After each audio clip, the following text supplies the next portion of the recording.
नमस्कार मित्रों, मैं ब्रजेंद्र सिंह। हमारे YouTube चैनल में आपका स्वागत है। आप सुन रहे हैं मुंशी प्रेमचंद के उपन्यास गोदान का भाग 7। यह अभिनय जब समाप्त हुआ तो उधर रंगशाला में धनुष यज्ञ समाप्त हो चुका था और सामाजिक प्रहसन की तैयारी हो रही थी, मगर इन सज्जनों को उससे विशेष दिलचस्पी न थी। केवल मिस्टर मेहता देखने गए और आधे से अंत तक जमे रहे। उन्हें बड़ा मजा आ रहा था। बीच बीच में तालियां बजाते थे और फिर कहो का आग्रह करके अभिनेताओं को प्रोत्साहन भी देते जाते थे। राय साहब ने इस प्रहसन में एक मुकदमेबाज देहाती जमींदार का खाका उड़ाया था। कहने को तो प्रहसन था, मगर करुणा से भरा हुआ। नायक का बात बात में कानून की धाराओं का उल्लेख करना, पत्नी पर केवल इसलिए मुकदमा दायर कर देना कि उसने भोजन तैयार करने में जरा सी देर कर दी, फिर वकीलों के नखरे और देहाती गवाहों की चालाकियां और झांसे। पहले गवाही के लिए चटपट तैयार हो जाना, मगर इजलास पर तलबी के समय खूब मनावन कराना और नाना प्रकार की गरमाइशें करके उल्लू बनाना। ये सभी दृश्य देखकर लोग हंसी के मारे लौट जाते थे। सबसे सुंदर वह दृश्य था जिसमें वकील गवाहों को उनके बयान रटा रहा था। गवाहों का बार बार भूल जाना, वकीलों का बिगड़ना, फिर नायक का देहाती बोली में गवाहों को समझाना और अंत में इजलास पर गवाहों को बदल जाना। ऐसा सजीव और सत्य था कि मिस्टर मेहता उछल पड़े और तमाशा समाप्त होने पर नायक को गले लगा लिया और सभी नटों को एक एक मेडल देने की घोषणा की। राय साहब के प्रति उनके मन में श्रद्धा के भाव जाग उठे। राय साहब स्टेज के पीछे ड्रामे का संचालन कर रहे थे। मेहता दौड़कर उनकी गले लिपट गए और मुग्ध होकर बोले, आपकी दृष्टि इतनी पैनी है, इसका मुझे अनुमान न था। दूसरे दिन जलपान के बाद शिकार का प्रोग्राम था। वहीं किसी नदी के तट पर बाग में भोजन बने, खूब जल क्रीड़ा की जाए और शाम को लोग घर हमें देहाती जीवन का आनंद उठाया जाए। जिन मेहमानों को विशेष काम था वो तो विदा हो गए। केवल वही लोग बच रहे जिनकी राय साहब से घनिष्ठता थी। मिसेज खन्ना के सर में दर्द था, न जा सकी और संपादक जी इस मंडली से जले हुए थे और इनके विरुद्ध एक लेखमाला निकालकर इनकी खबर लेने के विचार में मग्न थे। सबके सब छटे हुए गुंडे हैं, हराम के पैसे उड़ाते हैं और मूछों पर ताव देते हैं। दुनिया में क्या हो रहा है इन्हें क्या खबर, इनके पड़ोस में कौन मर रहा है इन्हें क्या परवाह। इन्हें तो अपने भोग विलास से काम है। यह मेहता है जो फिलासफर बना फिरता है, उसे यही धुन है कि जीवन को संपूर्ण बनाओ। महीने में 1000 मार लाते हो, तुम्हें अख्तियार है जीवन को संपूर्ण बनाओ या परिपूर्ण बनाओ। जिसको यह फिक्र दबाए डालती है कि लड़कों का ब्याह कैसे हो या बीमार स्त्री के लिए वैद्य कैसे आए या आपकी घर का किराया किसके घर से आएगा, वह अपना जीवन कैसे संपूर्ण बनाए। छूटे सांड बने दूसरे के खेत में मुंह आड़ते फिरते हो और समझते हो संसार में सब सुखी हैं। तुम्हारी आंखें तब खुलेंगी जब क्रांति होगी और तुमसे कहा जाएगा बच्चा खेत में चलकर हल जोतो। तब देखें तुम्हारा जीवन कैसे संपूर्ण होता है। और वह जो है मालती, जो 72 घाटों का पानी पीकर भी मिस बनी फिरती है, शादी नहीं करेगी। इस जीवन में बंधन पड़ जाता है और बंधन में जीवन का पूरा विकास नहीं होता। बस जीवन का पूरा विकास इसी में है कि दुनिया को लूटे जाओ और निर्द्वंद विलास किए जाओ। सारे बंधन तोड़ दो, धर्म और समाज को गोली मारो, जीवन कर्तव्यों को पास न फटकने दो, बस तुम्हारा जीवन संपूर्ण हो गया। इससे ज्यादा आसान और क्या होगा। माँ बाप से पटती नहीं, उन्हें धता बताओ, शादी मत करो, यह बंधन है। बच्चे होंगे यह मोहपाश है। मगर टैक्स क्यों देते हो, कानून भी तो बंधन है, उसे क्यों नहीं तोड़ते, उससे क्यों कन्नी काटते हो। जानते हो ना कि कानून की जरा भी अवज्ञा की और बेड़ियां पड़ जाएंगी। बस वही बंधन तोड़ो जिसमें अपने भोग लिप्सा में बाधा नहीं पड़ती। रस्सी को सांप बनाकर पीटो और 30 मार खा बनो। जीते सांप के पास जाओ ही क्यों, वह फुंकार मारेगा तो लहरें आने लगेंगी, उसे आते देख तो दुम दबाकर भाग जाओ। यही तुम्हारा संपूर्ण जीवन है। 8 बजे शिकार पार्टी चली। खन्ना ने कभी शिकार न खेला था, बंदूक की आवाज से कांपते थे, लेकिन मिस मालती जा रही थी, वह कैसे रुक सकते थे। मिस्टर तनखा को अभी तक इलेक्शन के विषय में बातचीत करने का अवसर न मिला था। शायद वहां वह अवसर मिल जाए। राय साहब अपने इलाके में बहुत दिनों से नहीं गए थे, वहां का रंग ढंग देखना चाहते थे। कभी कभी इलाके में आने जाने से असामियों से एक संबंध भी तो हो जाता है और रोक भी रहता है।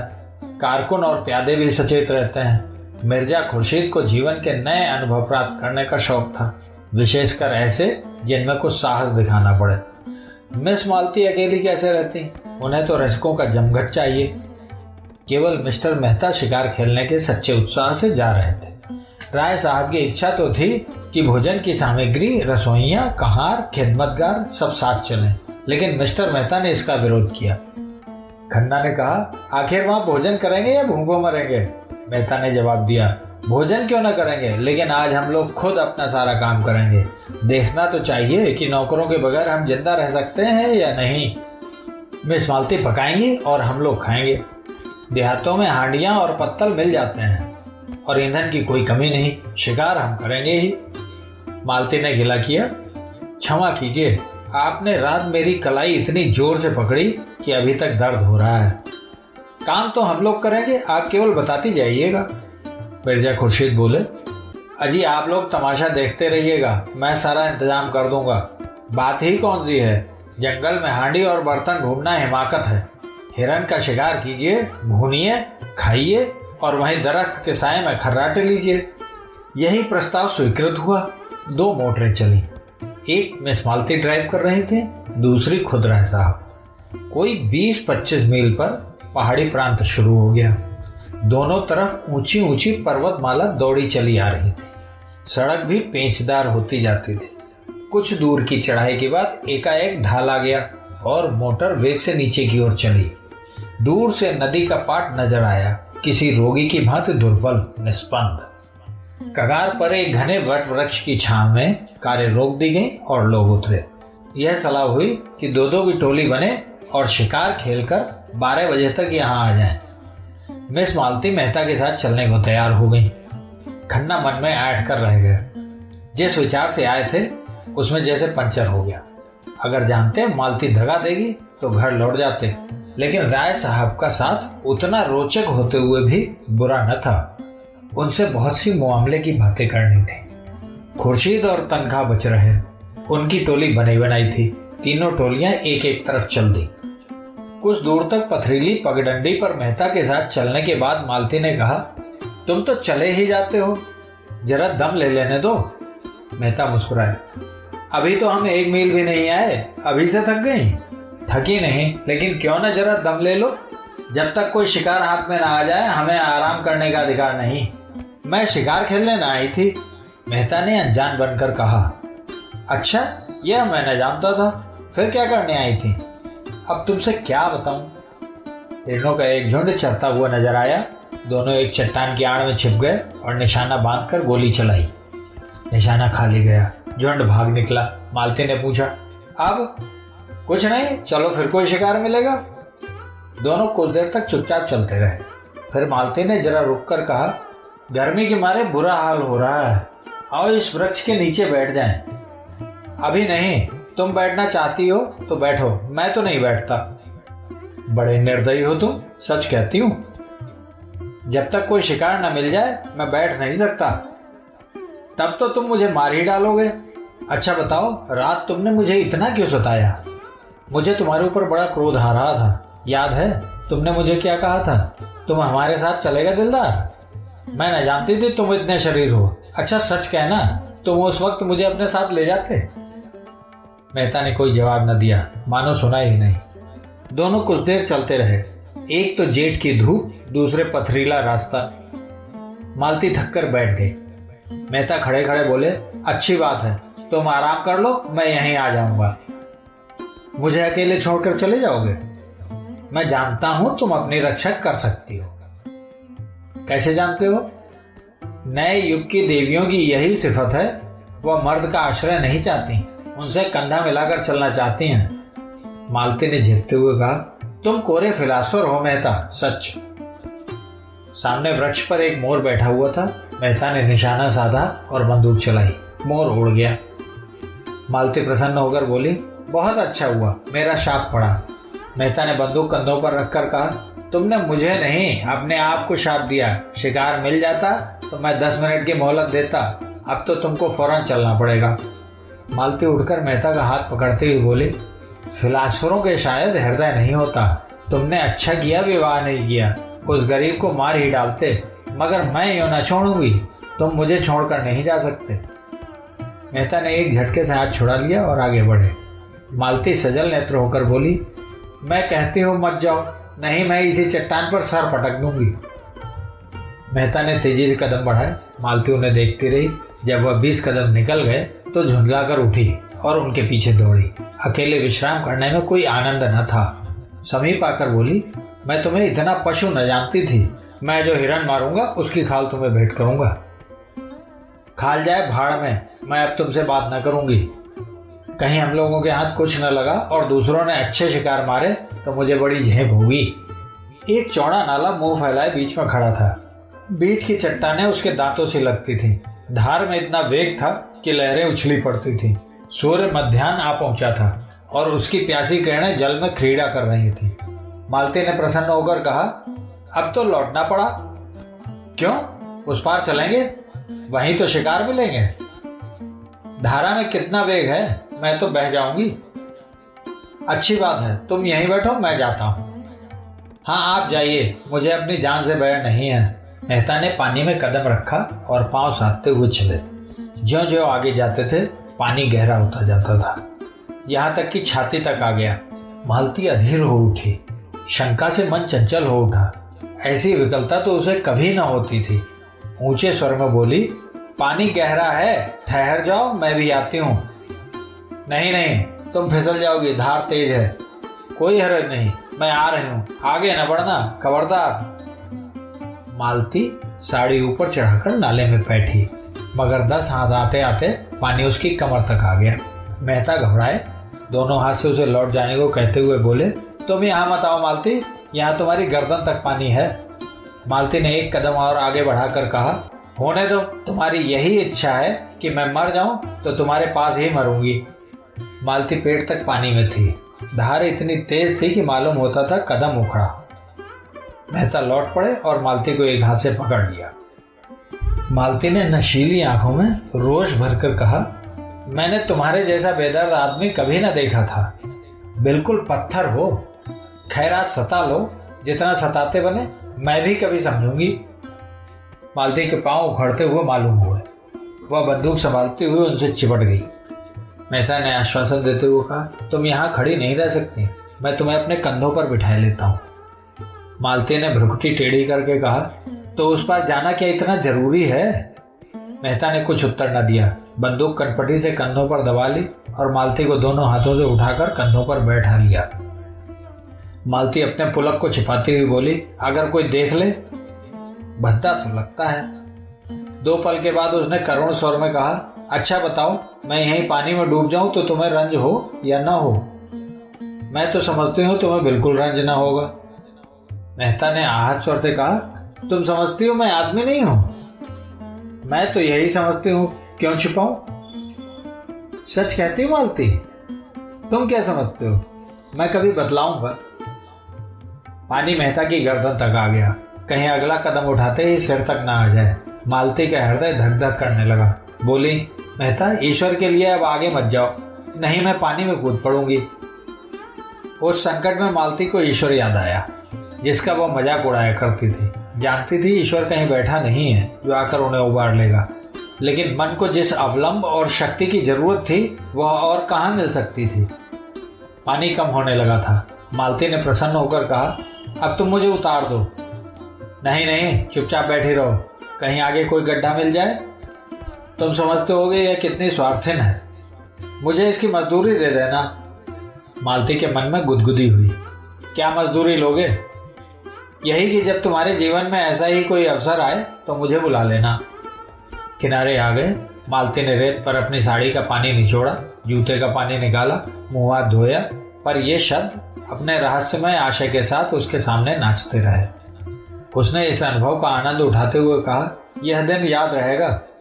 मेहता ने पूछा, तुम बहुत डर रही थी? पहले तो डरी, लेकिन फिर मुझे विश्वास हो गया कि तुम हम दोनों की रक्षा कर सकते हो। मेहता ने गर्व से मालती को देखा। उसके मुख पर परिश्रम की लाली के साथ तेज था। मुझे यह सुनकर कितना आनंद आ रहा है, तुम यह समझ सकोगी मालती? तुमने समझाया कब? उल्टे और जंगलों में घसीटते फिरते हो और अभी फिर लौटती बारी यही नाला पार करना पड़ेगा। तुमने कैसी आफत में जान डाल दी। मुझे तुम्हारे साथ रहना पड़े तो एक दिन न पटे। मेहता मुस्कुराए। इन शब्दों का संकेत खूब समझ रहे थे। तुम मुझे इतना दुष्ट समझती हो? और जो मैं कहूँ कि मैं तुमसे प्रेम करता हूँ तो तुम मुझसे विवाह करोगी? ऐसे काट कठोर से कौन विवाह करेगा? रात दिन जलाकर मार डालोगे। और मधुर नेत्रों से देखा, मानो कह रही हो इसका आशय तुम खूब समझते हो, इतने बुद्धू नहीं हो। मेहता ने जैसे सचेत होकर कहा, तुम सच कहती हो मालती। मैं किसी रमणी को प्रसन्न नहीं रख सकता।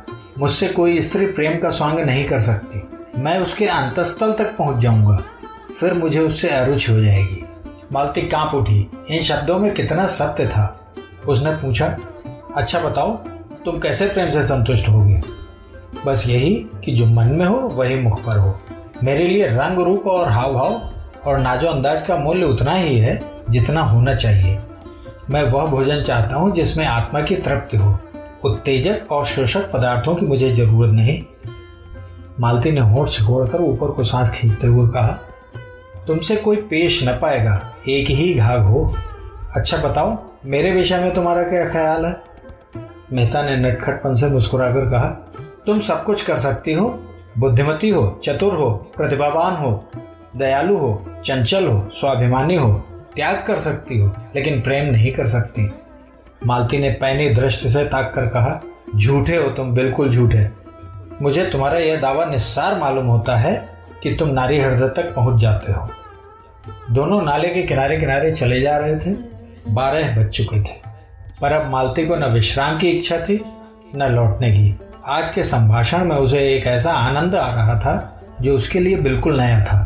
उसने कितने ही विद्वानों और नेताओं को एक मुस्कान में, एक चितवन में, एक रसीले वाक्य में उल्लू बनाकर छोड़ दिया था। ऐसी बालू की दीवार पर वह जीवन का आधार नहीं रख सकती थी। आज उसे वह कठोर ठोस पत्थर सी भूमि मिल गई थी जो फावड़ों से चिंगारियां निकाल रही थी और उसकी कठोरता से उसे उत्तरोत्तर मोहे लेती थी। धाए की आवाज हुई। एक लाल सर नाले पर उड़ा जा रहा था। मेहता ने निशाना मारा। चिड़िया चोट खाकर भी कुछ दूर उड़ी, फिर बीच धार में गिर पड़ी और लहरों के साथ बहने लगी। अभी जाकर लाता हूँ, जाती कहाँ है? यह कहने के साथ वह रेत में दौड़े और बंदूक किनारे पर रखकर गड़ाप से पानी में कूद पड़े और बहाव की ओर तैरने लगे। मगर आधा मील तक पूरा जोर लगाने पर भी चिड़िया न पा सकी। चिड़िया मरकर भी जैसे उड़ी जा रही थी। सहसा उन्होंने देखा, एक युवती किनारे की एक झोपड़ी से निकली, चिड़िया को बहते देखकर साड़ी को जांघों तक चढ़ाया और पानी में घुस पड़ी। एक क्षण में उसने चिड़िया पकड़ ली और मेहता को दिखाती हुई बोली, पानी से निकल आओ बाबूजी, तुम्हारी चिड़िया यहाँ है। मेहता युवती की चपलता और साहस देखकर मुग्ध हो गए। तुरंत किनारे की ओर हाथ चलाए और 2 मिनट में युवती के पास जा खड़े हुए। युवती का रंग था तो काला और वह भी गहरा। कपड़े बहुत ही मैले और फूहड़। आभूषण के नाम पर केवल हाथों में 2-2 मोटी चूड़ियां। सिर के बाल उलझे अलग अलग। मुखमंडल का कोई भाग ऐसा नहीं जिसे सुंदर या सुघड़ कहा जा सके, लेकिन उस स्वच्छ निर्मल जलवायु ने उसके कालेपन में ऐसा लावण्य भर दिया था और प्रकृति की गोद में पलकर उसके अंग इतने सुडौल, सुगठित और स्वच्छंद हो गए थे कि यौवन का चित्र खींचने के लिए उससे सुंदर कोई रूप न मिलता। उसका सबल स्वास्थ्य जैसे मेहता के मन में बल और तेज भर रहा था। मेहता ने उसे धन्यवाद देते हुए कहा, तुम बड़े मौके से पहुंच गई, नहीं मुझे न जाने कितनी दूर तैरना पड़ता। युवती ने प्रसन्नता से कहा, मैंने तुम्हें तैरते आते देखा तो दौड़ी। शिकार खेलने आए होंगे? हाँ, आए तो शिकार ही खेलने, मगर दोपहर हो गया और यही चिड़िया मिली है। तेंदुआ मारना चाहो तो मैं उसका ठौर दिखा दूं। रात को यहाँ रोज पानी पीने आता है, कभी कभी दोपहर में भी आ जाता है। फिर जरा सकुचाकर सिर झुकाए बोली, उसकी खाल हमें देनी पड़ेगी। चलो मेरे द्वार पर, वहाँ पीपल की छाया है। यहाँ धूप में कब तक खड़े रहोगे?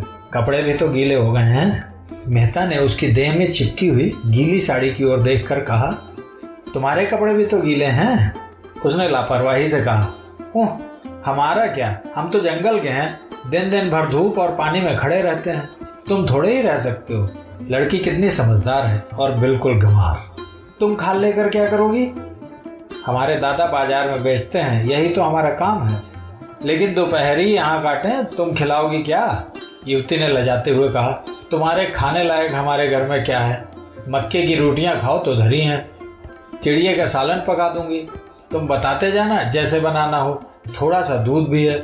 हमारी गैया को एक बार तेंदुए ने घेरा था, उसे सींगों से भगाकर भाग आई, तब से तेंदुआ उससे डरता है।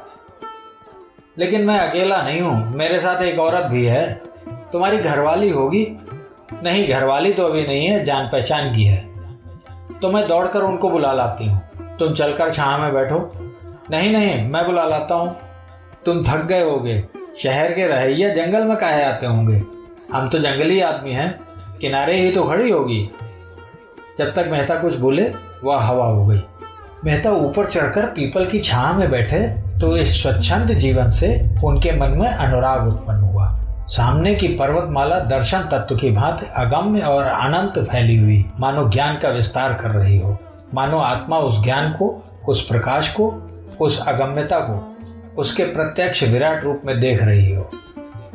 दूर के एक बहुत ऊंचे शिखर पर एक छोटा सा मंदिर था, जो उस अगम्यता में बुद्ध की भांति ऊंचा पर खोया हुआ सा खड़ा था। मानो वहां तक पर मारकर पक्षी विश्राम लेना चाहता है और कहीं स्थान नहीं पाता। मेहता इन्हीं विचारों में डूबे हुए थे कि युवती मिस मालती को साथ लिए आ पहुंची। एक वनपुष्प की भांति धूप में खिली हुई, दूसरे गमले की फूल की भांति धूप में मुरझाई और निर्जीव। मालती ने बेदिली के साथ कहा, पीपल की छांव बहुत अच्छी लग रही है, क्यों? और यहाँ भूख के मारे प्राण निकले जा रहे हैं। युवती दो बड़े बड़े मटके उठा लाई और बोली, तुम जब तक यहीं बैठो, मैं अभी दौड़कर पानी लाती हूँ, फिर चूल्हा जला दूंगी और मेरे हाथ का खाओ तो मैं एक क्षण में बाटियां सेंक दूंगी। नहीं, अपने आप सेंक लेना। हाँ, गेहूं का आटा मेरे घर में नहीं है और यहाँ कोई दुकान भी नहीं है कि ला दूं।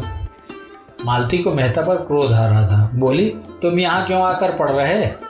मेहता ने चिढ़ाते हुए कहा, एक दिन जरा जीवन का आनंद भी तो उठाओ। देखो, मक्के की रोटियों में कितना स्वाद है। मुझसे मक्के की रोटियां खाई ही न जाएंगी और किसी तरह निगल भी जाऊं तो हजम न होंगी। तुम्हारे साथ आकर मैं बहुत पछता रही हूँ। रास्ते भर दौड़ा के मार डाला और अब यहाँ लाकर पटक दिया। मेहता ने कपड़े उतार दिए थे और केवल एक नीला जांघिया पहने हुए बैठे थे।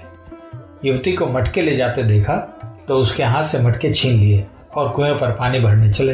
दर्शन के गहरे अध्ययन में भी उन्होंने अपने स्वास्थ्य की रक्षा की थी और दोनों मटके लेकर चलते हुए उनकी मांसल और चौड़ी छाती और मछलीदार जांघें किसी यूनानी प्रतिमा के सुगठित अंगों की भांति उनके पुरुषार्थ का परिचय दे रही थी। युवती उन्हें पानी खींचते हुए अनुराग भरी आंखों से देख रही थी। वह अब उसकी दया के पात्र नहीं, श्रद्धा के पात्र हो गए थे। कुआं बहुत गहरा था, कोई 60 हाथ। मटके भारी थे और मेहता कसरत का अभ्यास करते रहने पर भी एक मटका खींचते खींचते शिथिल हो गए।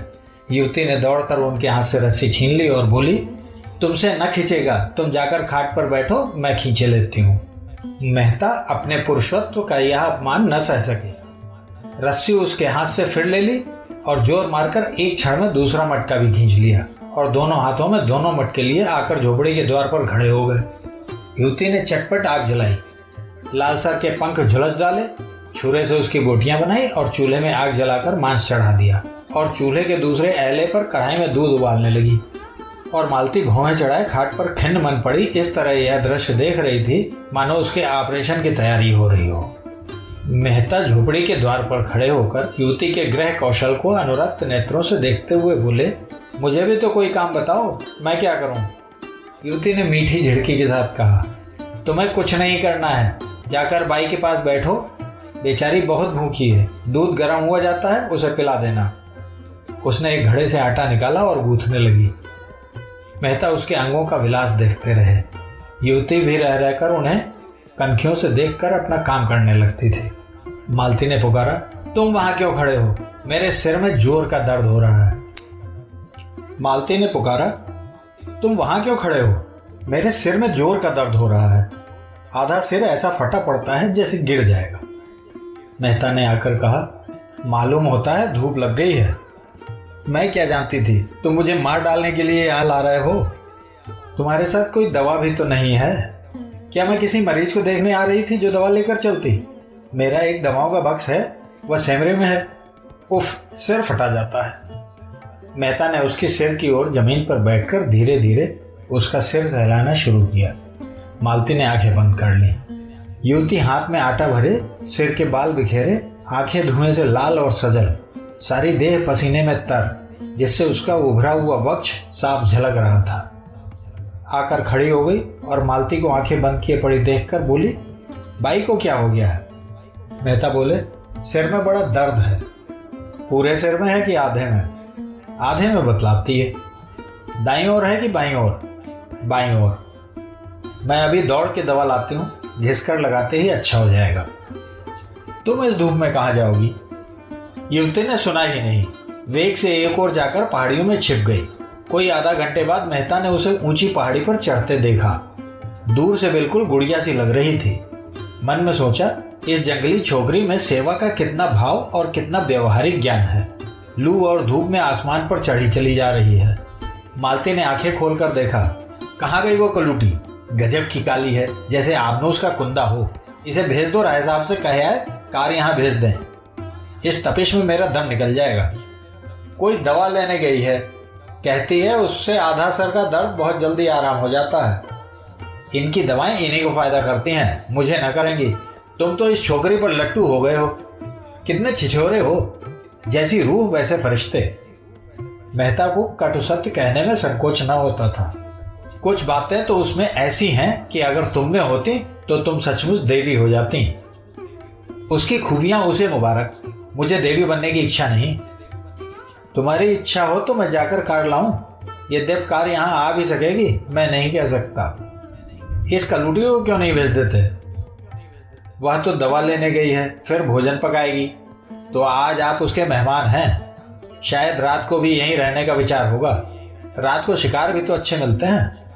मेहता ने इस आक्षेप से चिढ़कर कहा, इस युवती के प्रति मेरे मन में जो प्रेम और श्रद्धा है वह ऐसी है कि अगर मैं उसकी ओर वासना से देखूं तो आंखें फूट जाएं। मैं अपने किसी घनिष्ठ मित्र के लिए भी इस धूप में और लू में उस ऊंची पहाड़ी पर न जाता। और हम केवल घड़ी भर के मेहमान हैं, यह वह जानती है। वह किसी गरीब औरत के लिए भी इसी तत्परता से दौड़ जाएगी। मैं विश्व बंधुत्व और विश्व प्रेम पर केवल लेख लिख सकता हूँ, केवल भाषण दे सकता हूँ। वह उस प्रेम और त्याग का व्यवहार करती है। कहने से करना कहीं कठिन है, इसे तुम भी जानती हो। मालती ने उपहास भाव से कहा, बस बस, वह देवी है, मैं मान गई। उसके वक्ष में उभार है, नितंबों में भारीपन है। देवी होने के लिए और क्या चाहिए? मेहता तिलमिला उठे, तुरंत उठे और कपड़े पहने जो सूख गए थे, बंदूक उठाई और चलने को तैयार हुए।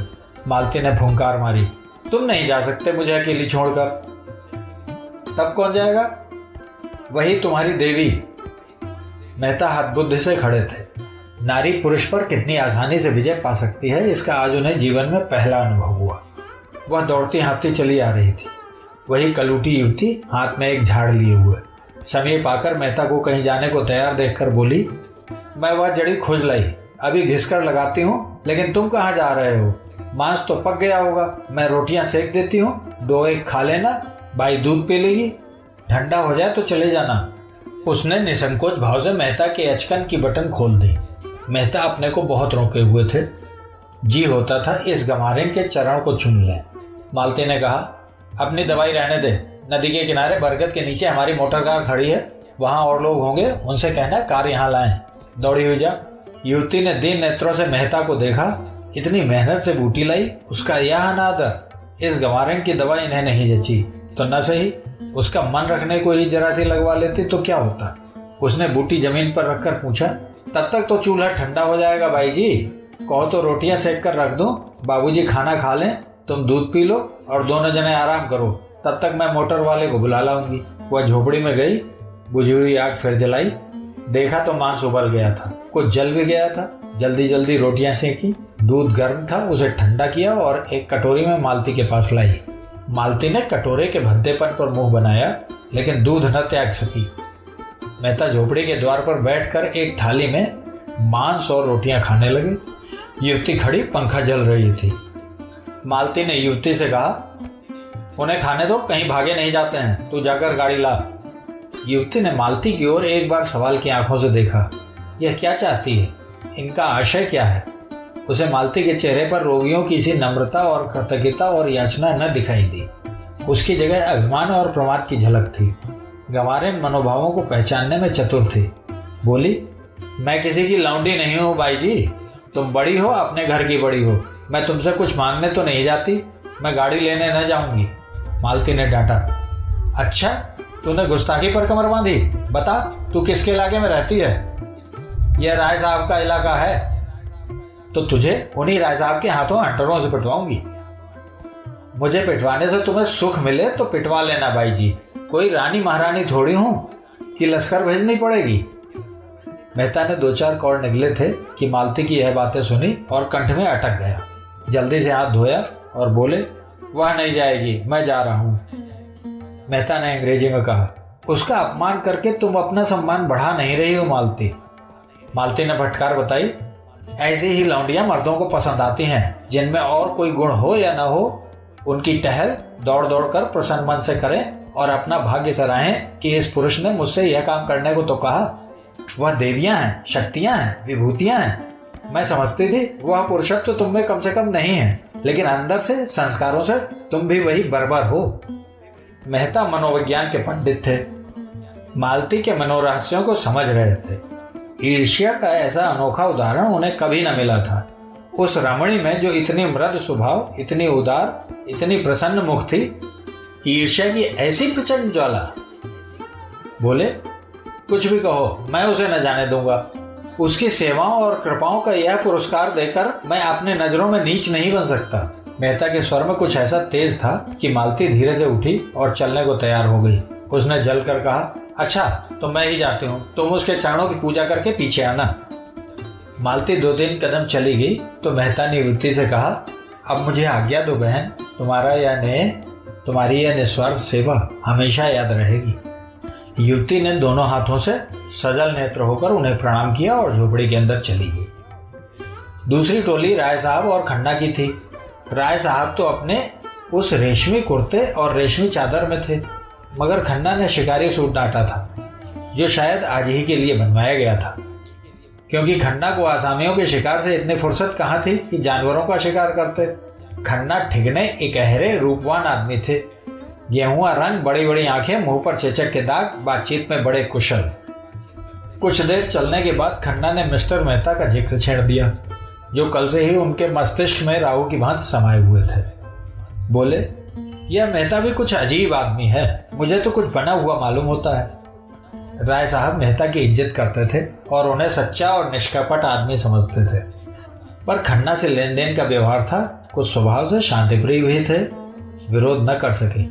बोले, मैं तो उन्हें केवल मनोरंजन की वस्तु समझता हूँ, कभी उनसे बहस नहीं करता, और करना भी चाहूँ तो उतनी विद्या कहाँ से लाऊं।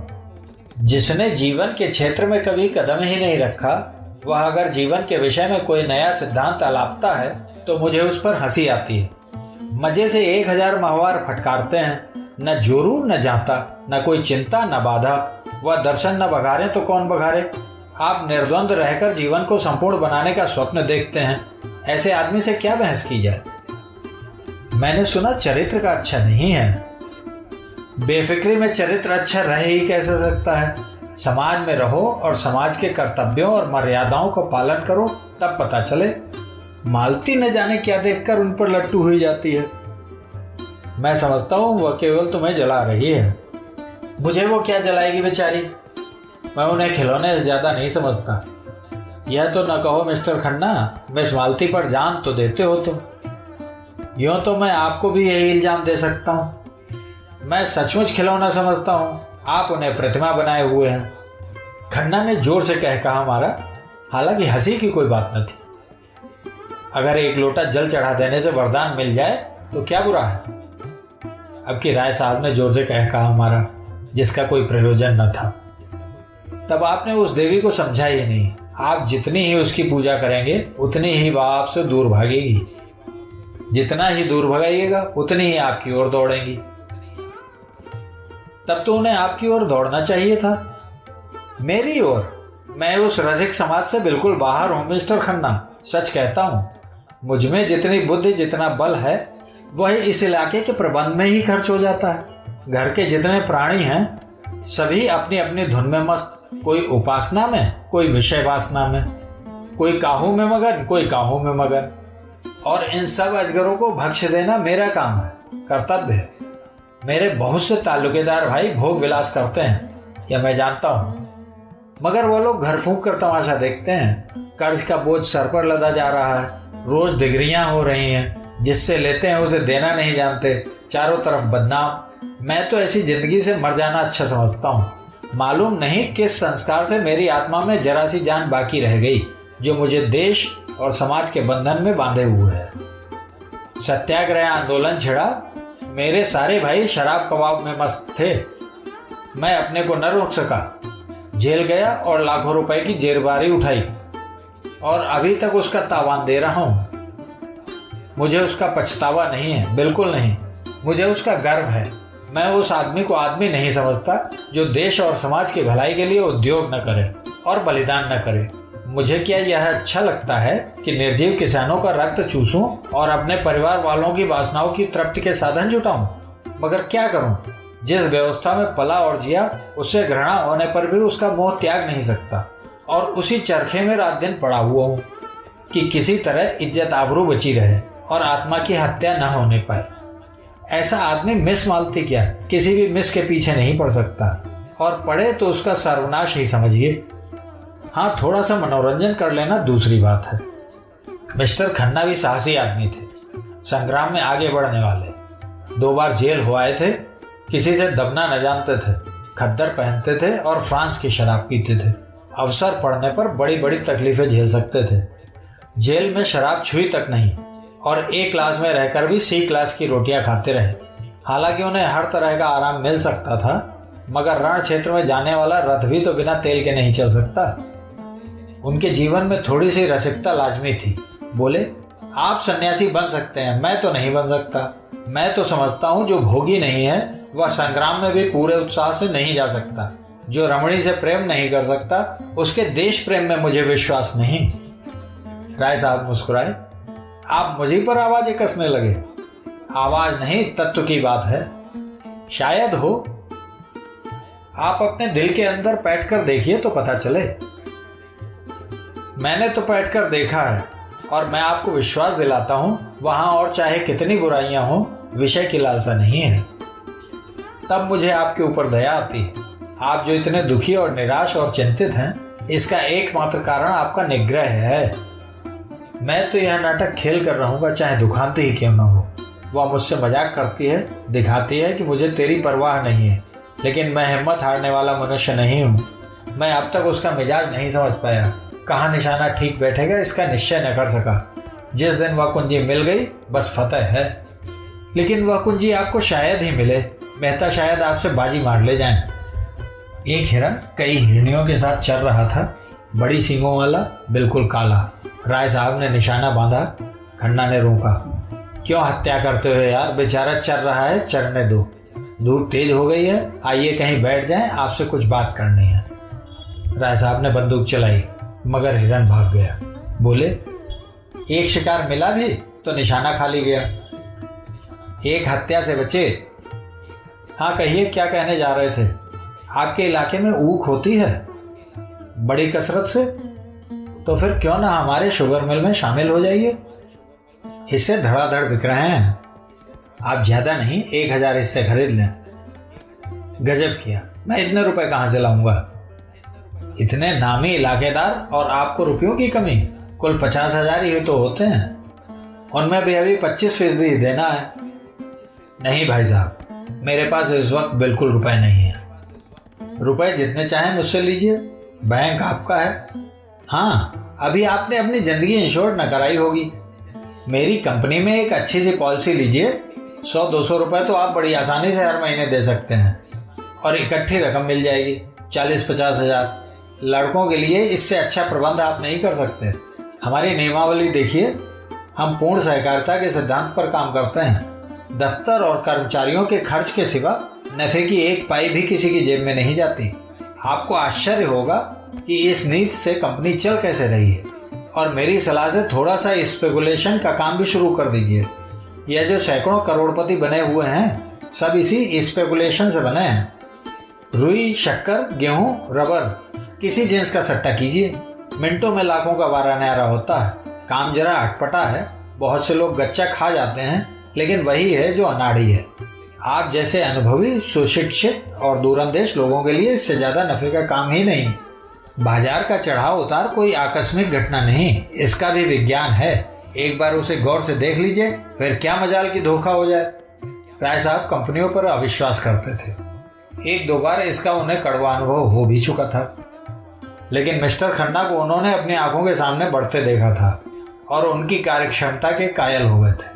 अभी 10 साल पहले जो व्यक्ति बैंक में क्लर्क था, वह केवल न अपने अध्यवसाय, पुरुषार्थ और प्रतिभा से शहर में पुजता है, उसकी सलाहों की उपेक्षा न की जा सकती थी।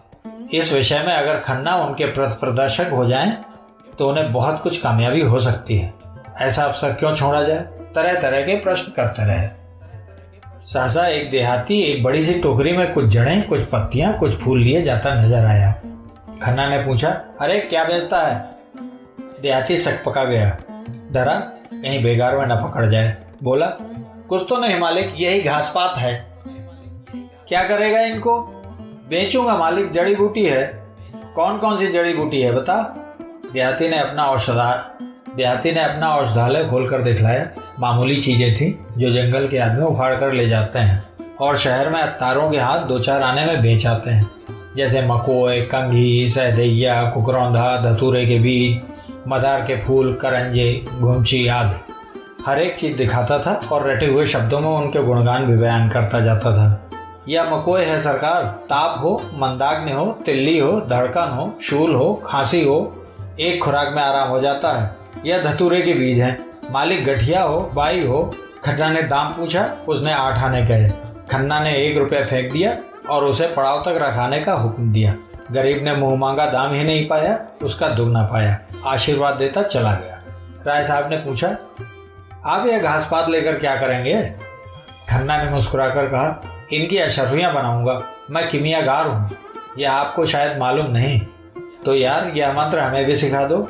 हाँ हाँ, शौक से। मेरी शागिर्दी कीजिए। पहले 1.25 सेर लड्डू लाकर चढ़ाइए, तब बतलाऊंगा।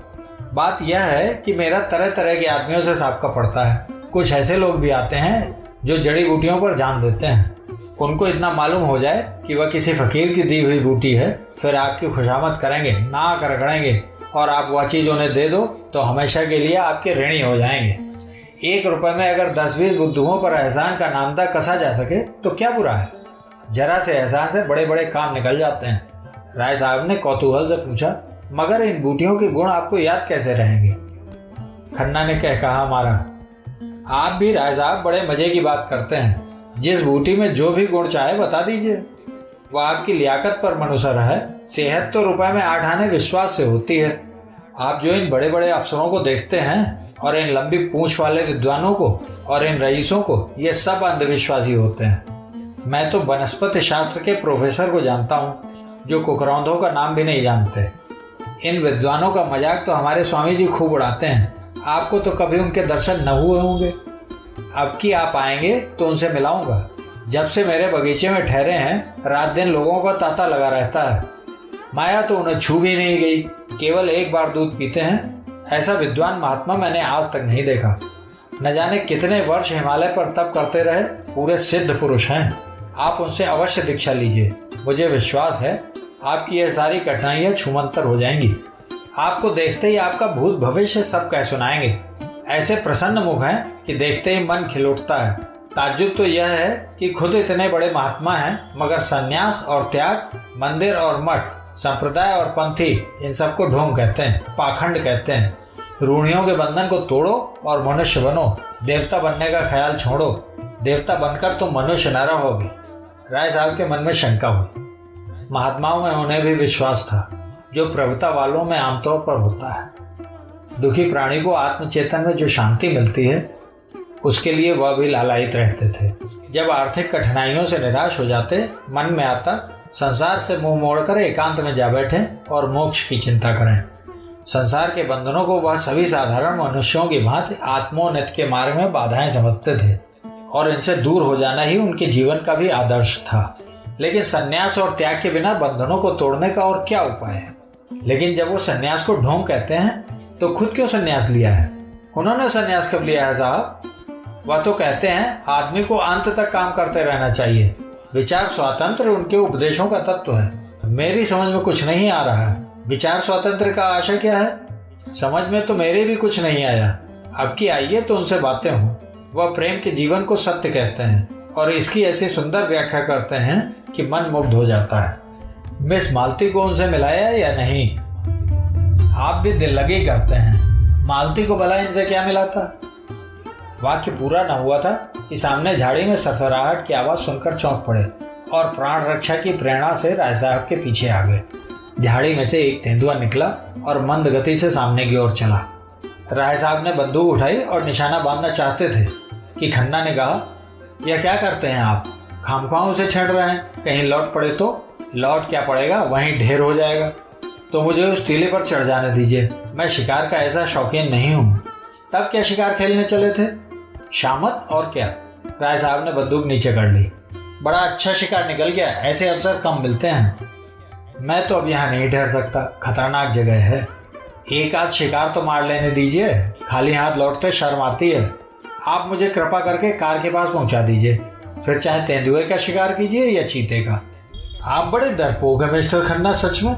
व्यर्थ में अपनी जान खतरे में डालना बहादुरी नहीं है।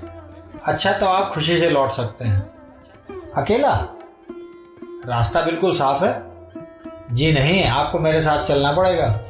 राय साहब ने बहुत समझाया मगर खन्ना ने एक न मानी। मारे भय के उनका चेहरा पीला पड़ गया था। उस वक्त अगर झाड़ी में से एक गिलहरी भी निकल आती तो वह चीख मारकर गिर पड़ते। बोटी बोटी कांप रही थी, पसीने से तर हो गए थे। राय साहब को लाचार होकर उनके साथ लौटना पड़ा। जब दोनों आदमी बड़ी दूर निकल आए तो खन्ना के होश ठिकाने आए। बोले, खतरे से नहीं डरता, लेकिन खतरे के मुंह में उंगली डालना हिमाकत है। अजी जाओ भी, जरा सा तेंदुआ देख लिया तो जान निकल गई। मैं शिकार खेलना उस जमाने का संस्कार समझता हूँ जब आदमी पशु था। तब से संस्कृति बहुत आगे बढ़ गई है। मैं मिस मालती को आपकी कलाई खोलूंगा। मैं अहिंसावादी होना लज्जा की बात नहीं समझता। अच्छा, तो यह आपका अहिंसावाद था? शाबाश। खन्ना ने गर्व से कहा, जी हाँ, यह मेरा अहिंसावाद था। आप बुद्ध और शंकर के नाम पर गर्व करते हैं और पशुओं की हत्या करते हैं। लज्जा आपको आनी चाहिए, न कि मुझे। कुछ दूर दोनों फिर चुपचाप चलते रहे। तब खन्ना बोले, तो आप कब तक आएंगे? मैं चाहता हूँ आप पॉलिसी का फॉर्म आज ही भर दें और शक्कर के हिस्सों का भी। मेरे पास दोनों फॉर्म भी मौजूद हैं। राय साहब ने चिंतित स्वर में कहा, जरा सोच लेने दीजिए। इसमें सोचने की जरूरत नहीं। तीसरी टोली मिर्जा खुर्शीद और मिस्टर तनखा की थी। मिर्जा खुर्शीद के लिए भूत और भविष्य सादे कागज की भांति था। वह वर्तमान में रहते थे।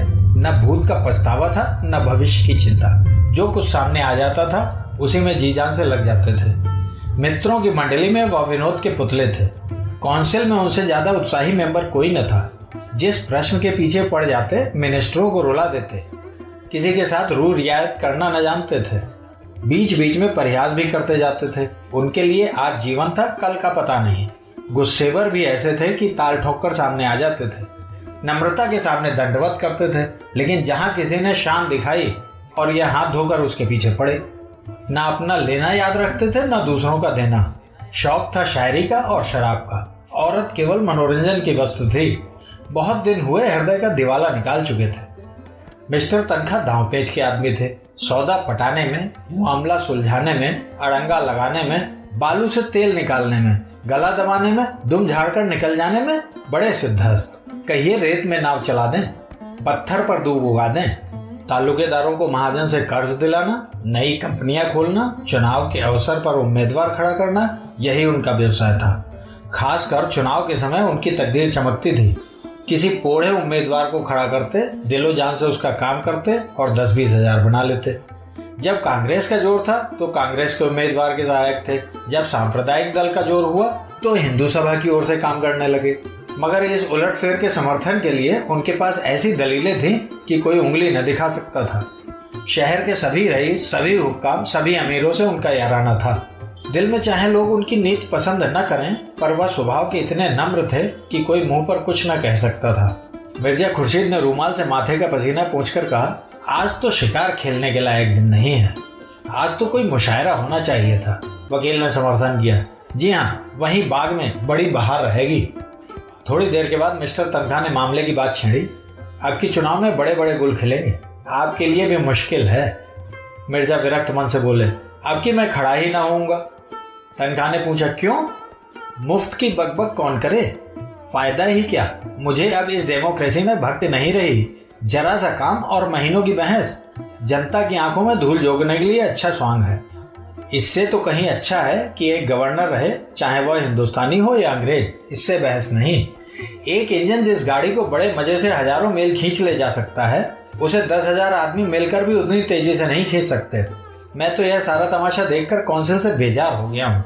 मेरा बस चले तो काउंसिल में आग लगा दूं। जिसे हम डेमोक्रेसी कहते हैं, वह व्यवहार में बड़े बड़े व्यापारियों और जमींदारों का राज्य है और कुछ नहीं। चुनाव में वही बाजी ले जाता है जिसके पास रुपए हैं। रुपए के जोर से उसके लिए सभी सुविधाएं तैयार हो जाती हैं। बड़े बड़े पंडित, बड़े बड़े मौलवी, बड़े बड़े लिखने और बोलने वाले, जो अपने जवान और कलम से पब्लिक को जिस तरफ चाहें फेर दें। सभी सोने के देवता के पैरों पर माथा रगड़ते हैं। मैंने तो इरादा कर लिया है, अब इलेक्शन के पास न जाऊंगा। मेरा प्रोपेगेंडा अब डेमोक्रेसी के खिलाफ होगा। मिर्जा साहब ने कुरान की आयतों से सिद्ध किया कि पुराने जमाने के बादशाहों के आदर्श कितने ऊंचे थे। आज तो हम उनकी तरफ ताक भी नहीं सकते, हमारी आंखों में चकाचौंध आ जाएगी। बादशाह को खजाने की एक कौड़ी भी निजी खर्च में लाने का अधिकार न था। वह किताबें नकल करके, कपड़े सीकर, लड़कों को पढ़ाकर अपना गुजर करता था। मिर्जा ने आदर्श महीपों की एक लंबी सूची गिना दी। कहाँ तो वह प्रजा को पालने वाला बादशाह और कहाँ आजकल के मंत्री और मिनिस्टर। 5, 6, 7, 8 हजार माहवार मिलना चाहिए। यह लूट है या डेमोक्रेसी? हिरणों का झुंड चरता हुआ नजर आया। मिर्जा के मुख पर शिकार का जोश चमक उठा। बंदूक संभाली और निशाना मारा। एक काला सा हिरण गिर पड़ा। वह मारा। इस उन्मत्त ध्वनि के साथ मिर्जा भी बेतहाशा दौड़े, बिल्कुल बच्चों की तरह, उछलते कूदते, तालियां बजाते। समीप ही एक वृक्ष पर एक आदमी लकड़ियां काट रहा था। वह भी चटपट वृक्ष से उतरकर मिर्जा जी के साथ दौड़ा। हिरण की गर्दन में गोली लगी थी, उसके पैरों में कंपन हो रहा था और आंखें पथरा गई थी। लकड़हारे ने हिरण को करोड़ों नेत्रों से देखकर कहा, अच्छा पट्टा था, मन भर से कम न होगा। हुक्म हो तो मैं उठाकर पहुंचा दूं? मिर्जा कुछ बोले नहीं। हिरण की टंगी हुई दीन वेदना से भरी आंखें देख रहे थे। अभी 1 मिनट पहले इसमें जीवन था। जरा सा पत्ता भी खड़कता तो कान खड़े करके चौकड़ियां भरता हुआ निकल भागता। अपने मित्रों और बाल बच्चों के साथ ईश्वर की उगाई हुई घास खा रहा था, मगर अब निस्पंद पड़ा है। उसकी खाल उधेड़ लो, उसकी बोटियां कर डालो, उसका कीमा बना डालो, उसे खबर भी न होगी। उसके क्रीड़ा में जीवन में जो आकर्षण था, जो आनंद था, वह क्या इस निर्जीव शव में है? कितनी सुंदर गठन थी, कितनी प्यारी आंखें, कितनी मनोहर छवि। उसकी छलांगे हृदय में आनंद की तरंगे पैदा कर देती थी। उसकी चौकड़ियों के साथ हमारा मन भी चौकड़ियां भरने लगता था। उसकी स्फूर्त जीवन सा बिखेरती चलती थी, जैसे फूल सुगंध बिखेरता है। लेकिन अब उसे देखकर ग्लानि होती है। लकड़हारे ने पूछा, कहाँ पहुंचाना होगा मालिक? मुझे भी 2-4 पैसे दे देना। मिर्जा जी जैसे ध्यान से चौंक पड़े, बोले, अच्छा उठा ले, कहाँ चलेगा? जहां हुक्म हो मालिक। नहीं, जहां तेरी इच्छा हो वहां ले जा, मैं तुझे देता हूं। लकड़हारे ने मिर्जा की ओर कौतूहल से देखा। कानों पर विश्वास ना आया। अरे नहीं मालिक, हुजूर ने शिकार किया है तो हम कैसे खा लें? नहीं नहीं, मैं खुशी से कहता हूँ, तुम इसे ले जाओ। तुम्हारा घर यहाँ से कितनी दूर है? कोई आधा कोस होगा मालिक। तो मैं भी तुम्हारे साथ चलूंगा, देखूंगा तुम्हारे बाल बच्चे कैसे खुश होते हैं। ऐसे तो मैं न ले जाऊंगा सरकार, आप इतनी दूर से आए, इस कड़ी धूप में शिकार किया, मैं कैसे उठा ले जाऊं? उठा उठा, देर न कर, मुझे मालूम हो गया तू भला आदमी है। लकड़हारे ने डरते डरते और रह रहकर मिर्जा जी के मुख की ओर संशक नेत्रों से देखते हुए कि कहीं बिगड़ न जाए, हिरण को उठाया। सासा उसने हिरण को छोड़ दिया और खड़ा होकर बोला, मैं समझ गया मालिक, हुजूर ने इसकी हलाली नहीं की। मिर्जा जी ने हंसकर कहा, बस बस, तूने खूब समझा, अब उठा ले और घर चल। मिर्जा जी धर्म के इतने पाबंद न थे।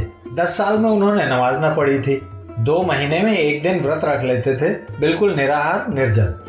मगर लकड़हारे को इस ख्याल से जो संतोष हुआ था कि हिरण अब इन लोगों के लिए अखाद्य हो गया है, उसे फीका न करना चाहते थे। लकड़हारे ने हल्के मन से हिरण को गर्दन पर रख लिया और घर की ओर चला। तनखा अभी तक तटस्थ से वहीं पेड़ के नीचे खड़े थे। धूप में हिरन के पास जाने का कष्ट क्यों उठाते? कुछ समझ में ना आ रहा था कि मामला क्या है, लेकिन जब लकड़हारे को उल्टी दिशा में जाते देखा तो आकर मिर्जा से बोले, आप उधर कहाँ जा रहे हैं हजरत? क्या रास्ता भूल गए? मिर्जा ने अपराधी भाव से मुस्कुराकर कहा, मैंने शिकार इस गरीब आदमी को दे दिया, अब जरा इसके घर चल रहा हूँ, आप भी आइए ना।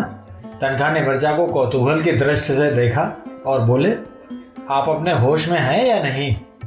कह नहीं सकता, मुझे खुद नहीं मालूम। शिकार इसे क्यों दे दिया? इसलिए कि इसे पाकर उसे जितनी खुशी होगी मुझे या आपको ना होगी। तनखा खिसियाकर बोले, जाइए, सोचा था खूब कबाब उड़ाएंगे, सो आपने सारा मजा किरकिरा कर दिया। खैर, राय साहब और मेहता कुछ ना कुछ लाएंगे ही, कोई गम नहीं। मैं इस इलेक्शन के बारे में कुछ अर्ज करना चाहता हूँ। आप नहीं खड़े होना चाहते न सही, आपकी जैसी मर्जी, लेकिन आपको इसमें क्या तामुल है कि जो लोग खड़े हो रहे हैं उनसे इसकी अच्छी कीमत वसूल की जाए। मैं आपसे सिर्फ इतना चाहता हूँ कि आप किसी पर यह भेद न खुलने दें कि आप नहीं खड़े हो रहे हैं। सिर्फ इतनी मेहरबानी कीजिए मेरे साथ।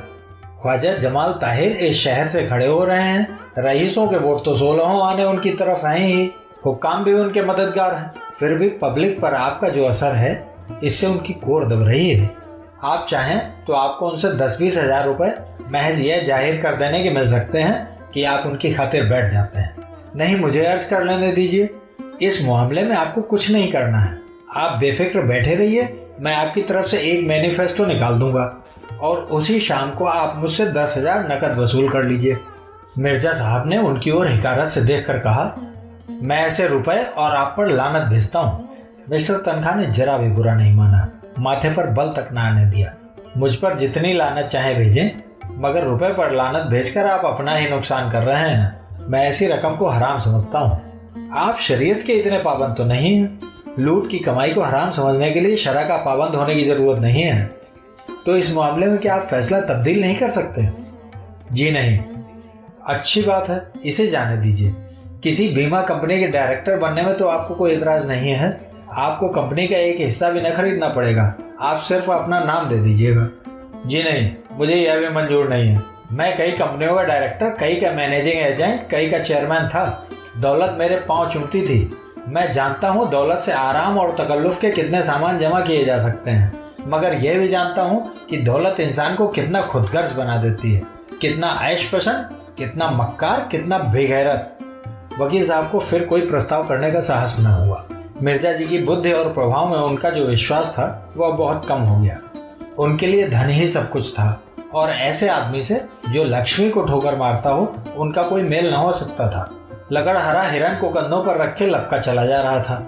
मिर्जा ने भी कदम बढ़ाया, पर स्थूलकाय तनखा पीछे रह गए। उन्होंने पुकारा, जरा सुनिए मिर्जा जी, आप तो भागे जा रहे हैं। मिर्जा जी ने बिना रुके हुए जवाब दिया, वह गरीब बोझ लिए इतनी तेजी से चला जा रहा है, हम क्या अपना बदन लेकर भी उसके बराबर नहीं चल सकते? लकड़हारे ने हिरन को एक ठूंठ पर उतार कर रख दिया और दम लेने लगा। मिर्जा साहब ने आकर पूछा, थक गए क्यों? लकड़हारे ने सटचाते हुए कहा, बहुत भारी है सरकार।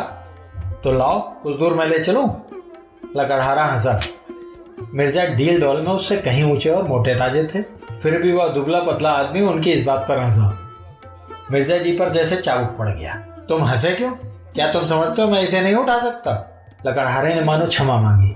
सरकार, आप बड़े आदमी हैं, बोझ उठाना तो हम जैसे मजदूरों का ही काम है। मैं तुम्हारा दुगना जो हूं, इससे क्या होता है मालिक? मिर्जा जी का पुरुषत्व अपना और अपमान न सह सका। उन्होंने बढ़कर हिरन को गर्दन पर उठा लिया और चले, मगर मुश्किल से 50 कदम चले होंगे कि गर्दन फटने लगी, पांव थरथराने लगे और आंखों में तितलियां उड़ने लगी।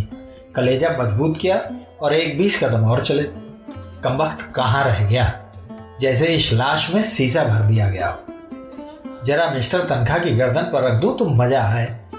मशक की तरह जो फूले चलते हैं, जरा इसका मजा भी देखें। लेकिन बोझा उतारें कैसे? दोनों अपने दिल में कहेंगे, बड़ी जमामर्दी दिखाने चले थे, 50 कदम में ही चीं बोल गए। लकड़हारे ने चुटकी ली। कहो मालिक, कैसे रंग ढंग है? बहुत हल्का है ना? मिर्जा जी को बोझ कुछ हल्का मालूम होने लगा। बोले, उतनी दूर तो ले ही जाऊंगा जितनी दूर तुम लाए हो। कई दिन गर्दन दुखेगी मालिक।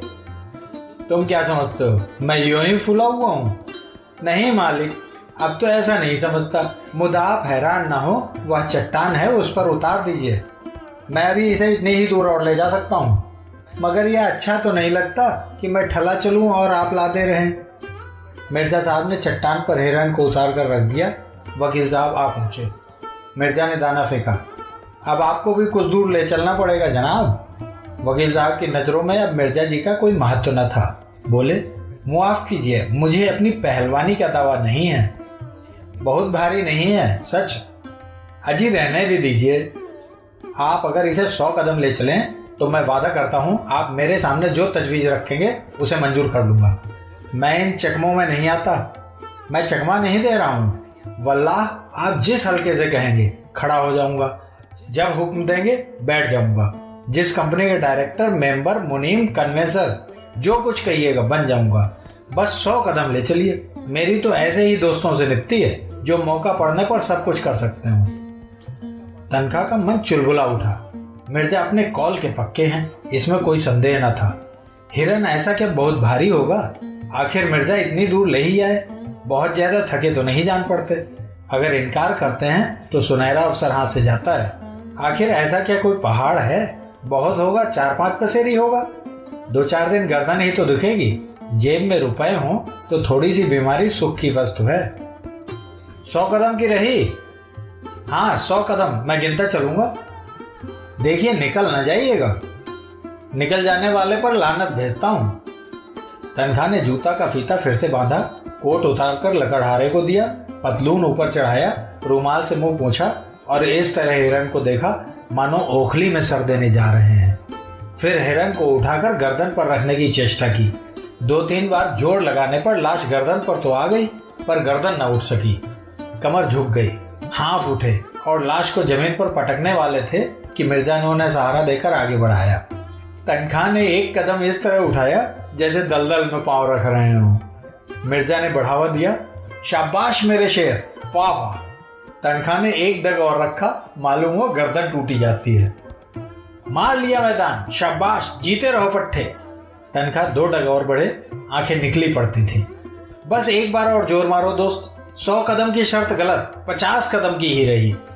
वकील साहब का बुरा हाल था। वह बेजान हिरन शेर की तरह उनको दबोचे हुए उनका हृदय रक्त चूस रहा था। सारी शक्तियां जवाब दे चुकी थी।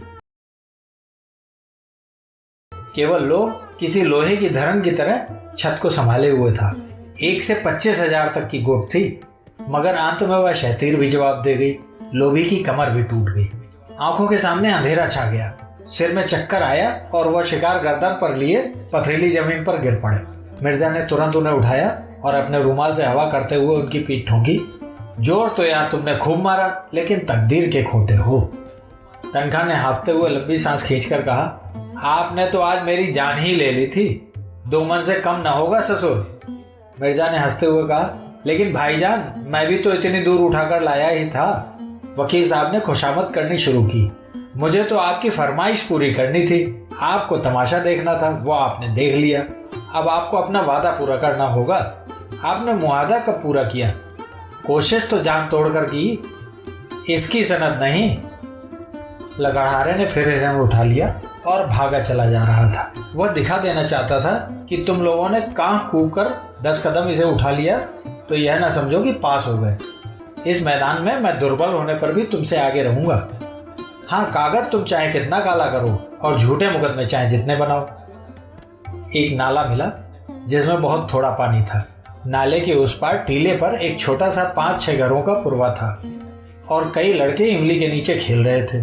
लकड़हारे को देखते ही सबों ने दौड़कर उसका स्वागत किया और लगे पूछने, किसने मारा बापू? कैसे मारा? कहाँ मारा? कैसे गोली लगी? कहाँ लगी? इसी को क्यों लगी और हिरन को क्यों न लगी? लकड़हारा हाँ हूँ करता इमली के नीचे पहुंचा और हिरन को उतारकर पास की झोपड़ी से दोनों महानुभावों के लिए खाट लेने दौड़ा। उसके चारों लड़कों और लड़कियों ने शिकार को अपने चार्ज में ले लिया और अन्य लड़कों को भगाने की चेष्टा करने लगे। सबसे छोटे बालक ने कहा, यह हमारा है। उसकी बड़ी बहन ने, जो 14-15 साल की थी, मेहमानों की ओर देखकर छोटे भाई को डांटा, चुप, नहीं सिपाही पकड़ ले जाएगा। मिर्जा ने लड़के को छेड़ा, तुम्हारा नहीं हमारा है। बालक ने हिरन पर बैठकर अपना कब्जा सिद्ध कर दिया और बोला, बापू तो लाए हैं, बहन ने सिखाया। कह दे भैया तुम्हारा है। इन बच्चों की माँ बकरी के लिए पत्तियां तोड़ रही थी। दो नए भले आदमियों को देखकर जरा सा घूंघट निकाल लिया और शर्माई कि उसकी साड़ी कितनी मैली, कितनी फटी, कितनी उटंगी है। वह इस वेश में मेहमानों के सामने कैसे जाए? और गए बिना काम नहीं चलता, पानी वानी देना है। अभी दोपहर होने में कुछ कसर थी, लेकिन मिर्जा साहब ने दोपहरी इसी गांव में काटने का निश्चय किया। गांव के आदमियों को जमा किया, शराब मंगवाई, शिकार पका, समीप के बाजार से घी और मैदा मंगाया और सारे गांव को भोज दिया। छोटे बड़े स्त्री पुरुष सबों ने दावत उड़ाई। मर्दों ने खूब शराब पी और मस्त होकर शाम तक गाते रहे। और मिर्जा जी बालकों के साथ बालक, शराबियों के साथ शराबी, बूढ़ों के साथ बूढ़े, जवानों के साथ जवान बने हुए थे। इतनी ही देर में सारे गांव से उनका इतना घनिष्ठ परिचय हो गया था मानो यहीं के निवासी हों। लड़के तो उन पर लदे पड़ते थे। कोई उनकी फुंदनेदार टोपी सिर पर रख लेता था, कोई उनकी राइफल कंधों पर रखकर अकड़ता हुआ चलता था। मिर्जा ने खुद खूब देशी शराब पी और झूम झूम कर जंगली आदमियों के साथ गाते रहे। जब ये लोग सूर्यास्त के समय यहाँ से विदा हुए तो गांव भर के नर नारी इन्हें बड़ी दूर तक पहुंचाने आए। कई तो रोते थे। ऐसा सौभाग्य उन गरीबों के जीवन में शायद पहली बार आया हो कि किसी शिकारी ने उनकी दावत की हो। जरूर यह कोई राजा है, नहीं तो इतना दरिया दिल किसका होता है? इनके दर्शन फिर काहे को होंगे? कुछ दूर चलने के बाद मिर्जा ने पीछे फिरकर देखा और बोले, बेचारे कितने खुश थे। काश मेरी जिंदगी में ऐसे मौके रोज आते। आज का दिन बड़ा मुबारक था। तनख्वाह ने बेरुखी के साथ कहा, आपके लिए मुबारक होगा, मेरे लिए तो मनहूस ही था। मतलब कि कोई बात ना हुई। दिन भर जंगलों और पहाड़ों की खाद छानने के बाद अपना समूह लिए लौटे जाते हैं। मिर्जा ने निर्दयता से कहा, मुझे आपके साथ हमदर्दी नहीं है। दोनों आदमी जब बरगद के नीचे पहुंचे तो दोनों टोलियां लौट चुकी थीं। मेहता मुंह लटकाए हुए थे, मालती विमन सी अलग बैठी थी, जो नई बात थी। राय साहब और खन्ना दोनों भूखे रह गए थे और किसी के मुंह से बात ना निकलती थी। वकील साहब इसलिए दुखी थे कि मिर्जा ने उनके साथ बेवफाई की। अकेले मिर्जा साहब प्रसन्न थे और वह प्रसन्नता अलौकिक थी।